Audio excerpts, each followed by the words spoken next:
हर चीज में आलू में आके नहीं बैठा, लेकिन भरना तो सत्ता तो दिख रही ना, आलू में दिख रही, कपास का हो चाहे किसी भी चीज में, हर जगह उसकी सत्ता है, यानी नियम लागू है।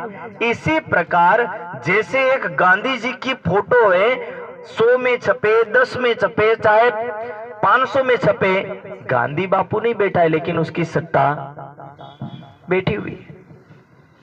इसी तरह परमात्मा नहीं है, पर उसकी सत्ता से पता चल रहा है कि ब्रह्मांड इतना सुंदर ढंग से संचालित हो रहा है।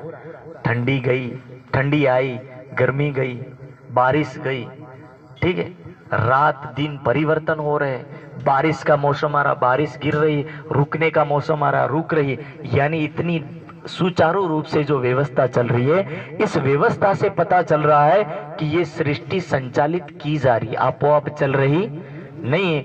और उसको चलाने वाला और उसको बनाने वाला वो पुरुष इस सृष्टि से परे है, ये सत्ता के अंदर है, और उसके स्वरूप की जो लीला है वो परम धाम में है। इसीलिए जहां परमात्मा है वहां का कण कण परमात्मामय है, और प्रकृति के अंदर प्रकृति के गुण विद्यमान है। इसलिए प्रकृति का हर तत्व, पांचों तत्व हर वस्तु में विद्यमान है, चाहे मानव में देखो, चाहे पत्थर में देखो, हर जगह पांचों तत्व, क्योंकि यहाँ प्रकृति का राज है और ऊपर परमात्मा का राज है।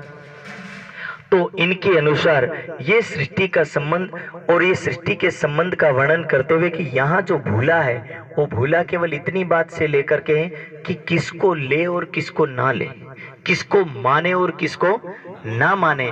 तो मानना और ना मानना केवल इसके ऊपर डिपेंड है कि सभी देव जरूरी और अनिवार्य है, पर ये प्रकृति के लिए, आपके लिए तो परमात्मा अनिवार्य है। बोलो श्री प्राणनाथ।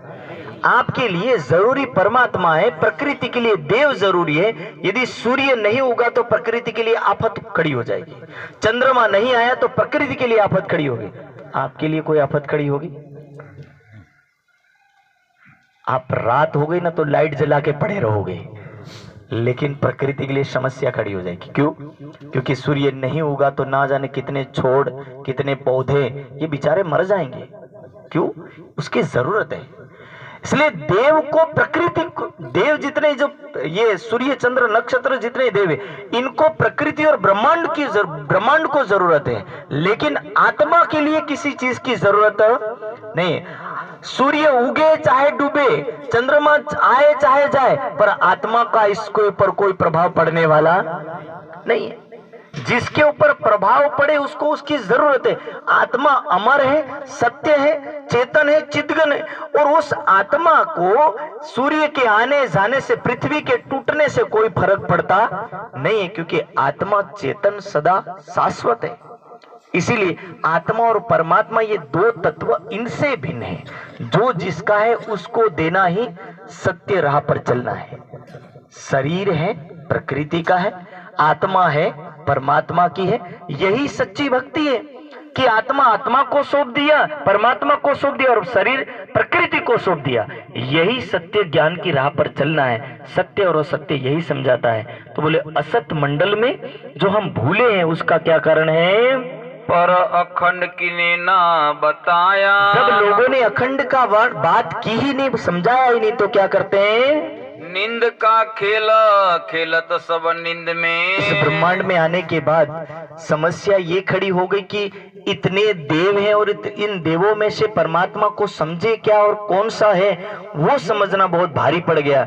इसीलिए लोग कंफ्यूज हुए। लेकिन सभी देव आपके लिए सम्मान्य है, पर पूजनीय केवल परमात्मा है। जाग के किने ना दिखाया। यदि विवेकशील बुद्धि से चिंतन और मनन और शास्त्र का अध्ययन करते होते